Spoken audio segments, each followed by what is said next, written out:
Boa tarde, gente. Eu serei extremamente breve, porque no horário do almoço vocês estão assim muito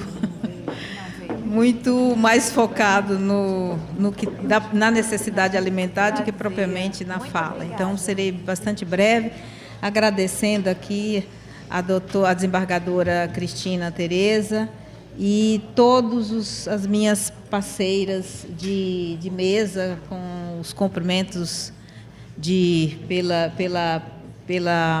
por estarem aqui. Em algumas eu já participei em eventos, enfim. Também teço aqui meus agradecimentos à Adriana, com quem eu trabalhei no CNJ, não sou mais conselheira do CNJ, eu sou só estou desembargadora, sou da Aldice Santana, e, portanto, o que me qualifica são algumas experiências que eu pude colher na companhia de magistrados nesta área. Bom, gente, eu perguntei à Adriana o que ela gostaria que eu abordasse na minha fala. Ouvindo as falas anteriores, eu fiquei... Algumas falas suplantaram a minha, outras falas deixaram de complementar, de serem ditas, mas, ao final, a desembargadora Caetano, no seu lugar de fala, pontuou. Então, me sobrou muito pouca coisa para dizer. Então, como eu já tinha alguma coisa em mente, eu vou dizer um pouco da minha trajetória na carreira jurídica, que não foi fácil. Mesmo porque eu nasci num pequenino município baiano, sertão baiano, Riacho de Santana, distante de Salvador, 800 quilômetros. A única escola gratuita era até o 4º ano, o resto teria que se pagar. Fora isso, não tinha outra profissão, outro curso técnico que não fosse professora. Meu pai é semi-alfabetizado, minha mãe, dona de casa.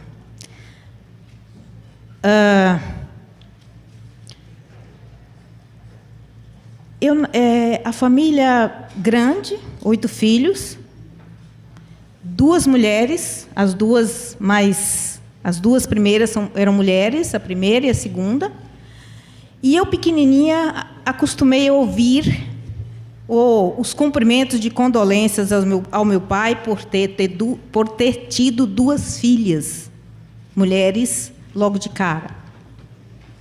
Depois teve um homem, o resto tudo, mais um outro, o último, todas mulheres. Aí as condolências aumentaram. Por quê? Porque era mulher. Então, isso já é, de certa forma, a desembargadora mencionou que ela ouviu no quintal alguém dizendo sobre a condição dela. É a mesma coisa. Eu, pequenininha, grudada no meu pai, ouvia isso, que era lamentável ser mulher. Piorou quando meu pai resolveu colocar-nos na escola, na realidade, colocar a mais velha na escola.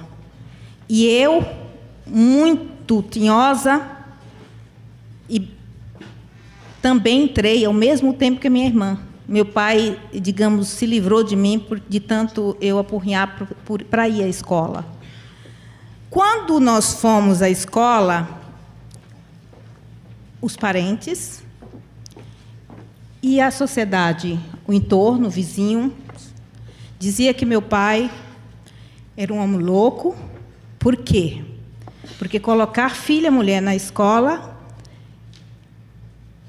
era para alimentar malandro. E o que era malandro na época? Malandro era o marido de uma professora. Por que ele era malandro? Porque ele ganhava menos do que a mulher. Não, e às vezes ele não ganhava menos. Ele tinha um comércio informal, era rurícola. Mas ele tinha renda, ele não era malandro. Mas como a mulher ganhava mais do que o homem, tinha um status, então ela virava a mulher de malandro.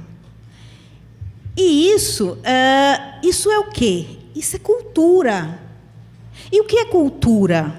Cultura é uma maneira de pensar, de agir e sentir. Então, a gente fala muito em cultura do machismo, do racismo, do patrimonialismo. Então, é isso. As pessoas sentiam daquele jeito. Não era por mal. Era o que ela sentia. Aquele grupo, aquela comunidade pensava assim da mulher.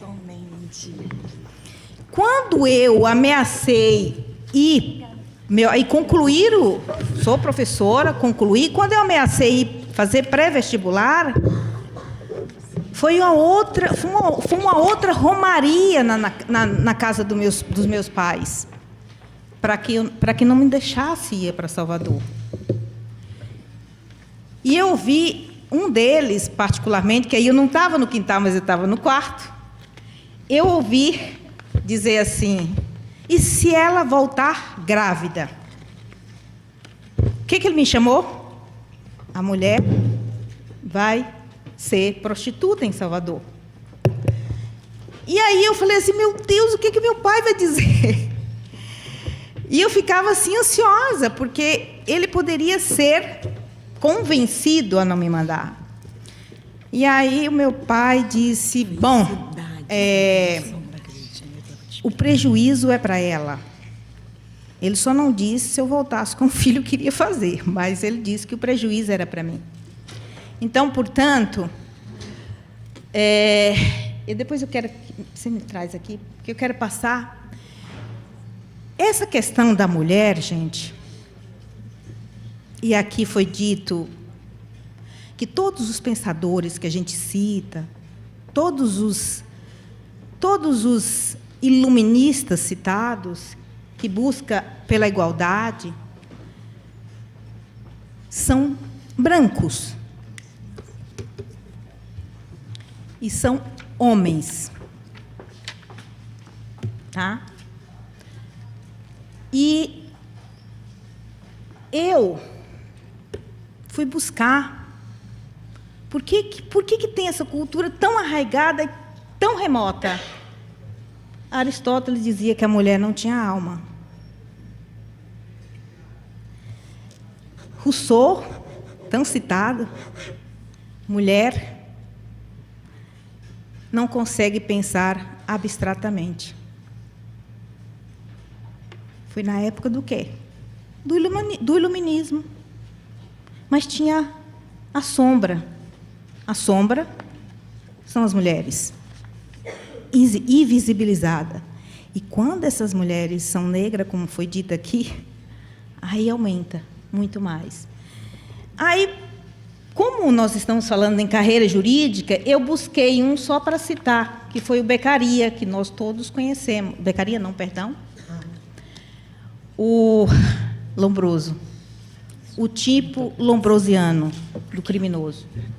Então, ele dizia que a mulher tem características negativas que se aproxima de uma criança, senso moral deficiente e tendência exagerada à vingança e ao ciúme. Exato. Que é neutralizado, esse sentimento da mulher é neutralizado pela maternidade, frieza sexual e inteligência menor. E aí ele conclui: as dotadas de grande capacidade intelectual se revelariam as criminosas natas, incapazes de abnegação, paciência e altruísmo que caracteriza a maternidade. Ele diz o seguinte: a mulher, quando busca a instrução, é renegada pelo homem, que não quer, que não a quer. Então, ela tende ao suicídio, ao delito ou à prostituição. Lembrou-se de minha vida? O que pensavam? Que eu iria para Salvador e iria me prostituir. Bom,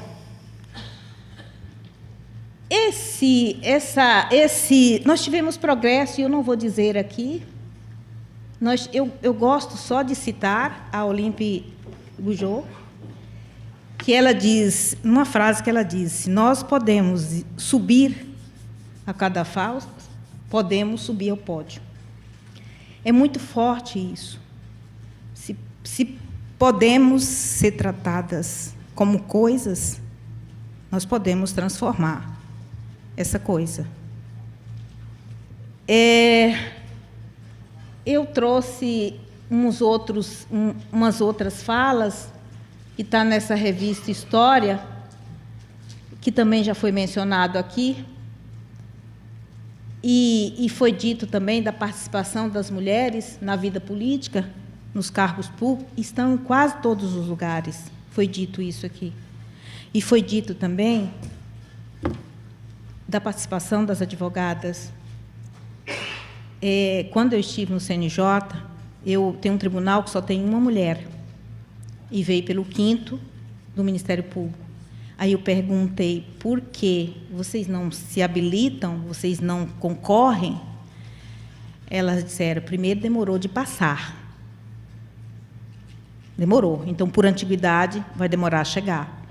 E por merecimento, aqui nós não vamos às lanches. Aqui falou mesa de bar, lá é lancha.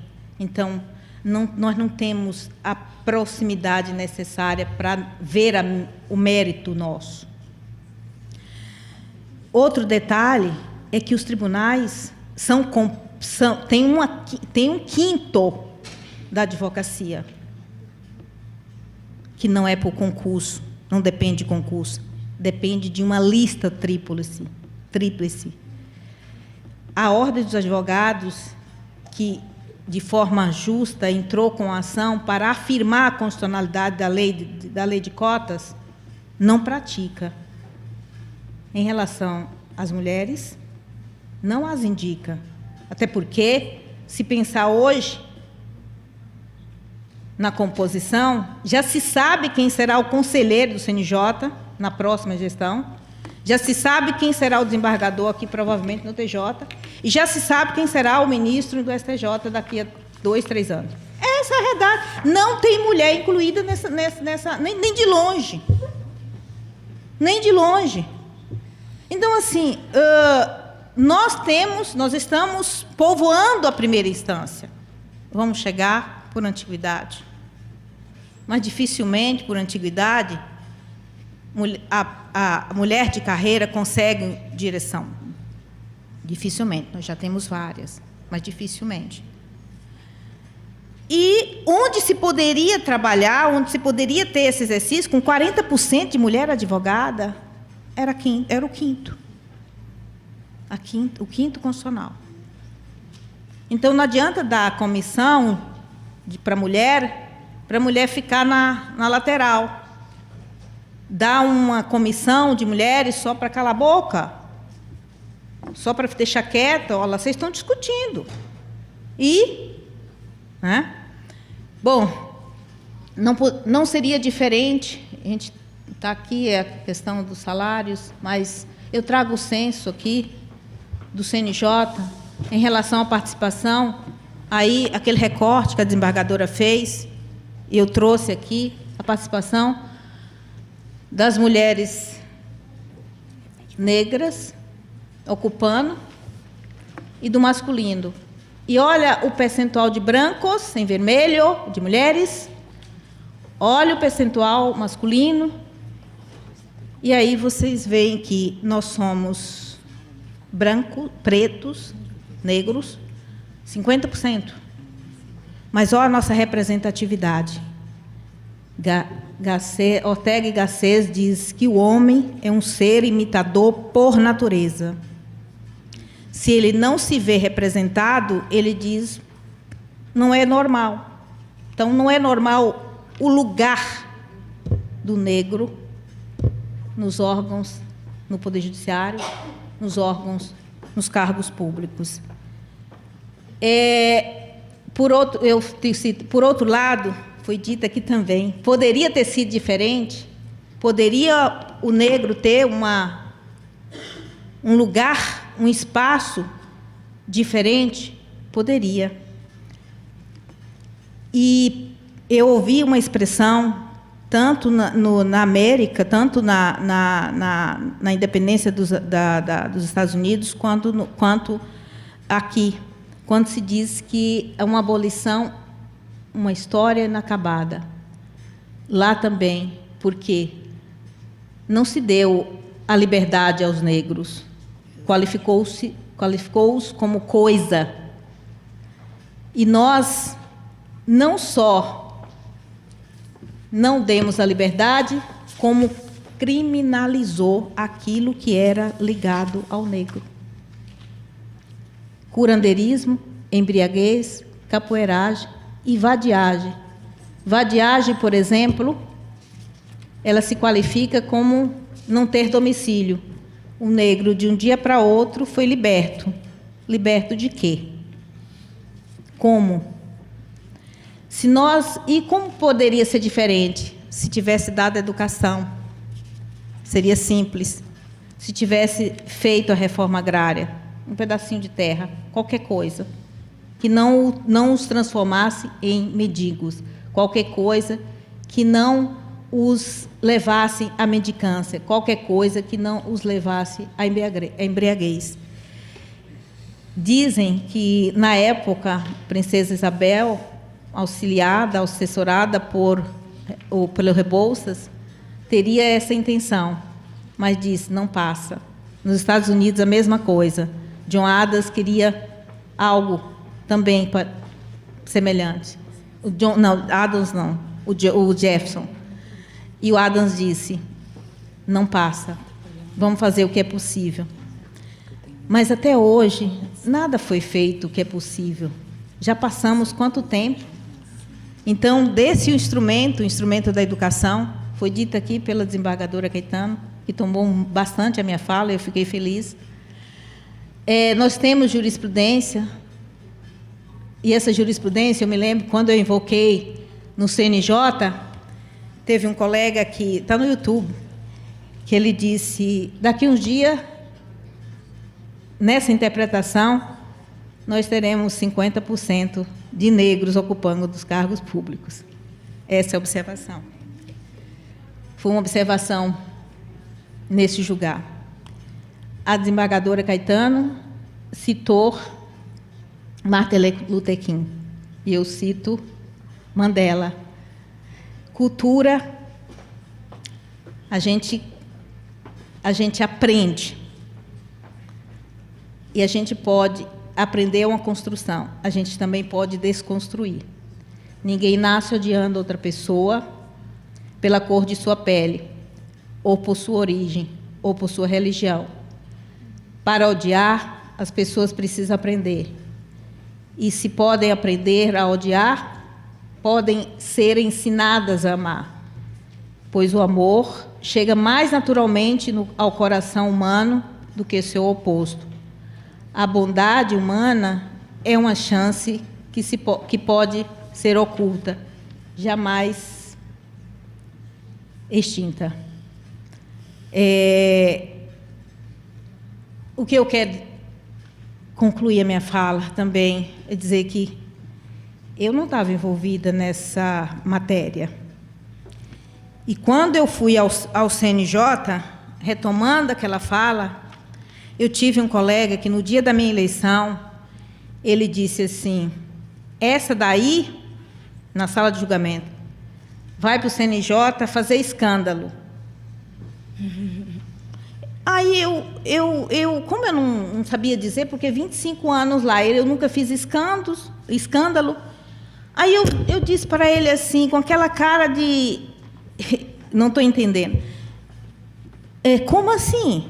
Aí ele olhou para mim assim, realmente, essa daí não entende nada. O menosprezo. Quando eu retornei agora, que eu não estou mais no CNJ, um outro colega me encontrou na garagem. Voltou. Uma decisão sua foi reformada pelo ministro, pelo Gilmar Mendes. Eu falei, foi? Eu tinha acabado de voltar de férias. Foi? Ele falou, foi. Aquele prazer. Eu falei assim, mas só uma? Não, minha filha, tem vários anos aí, ele vai reformar todas. Eu falei, mas qual foi o objeto dessa? Foi decadência. Eu falei, pois é, decadência se conta como quer. Quer dizer, se entende que eu tinha que acertar 100%. Eu não podia sequer ter uma decisão reformada. E o prazer do colega de dizer que minha decisão foi reformada, uma decisão, eu falei assim, olha, como o CNJ só pode ser atacado no Supremo por mandado de segurança, no primeiro mandato já decaiu.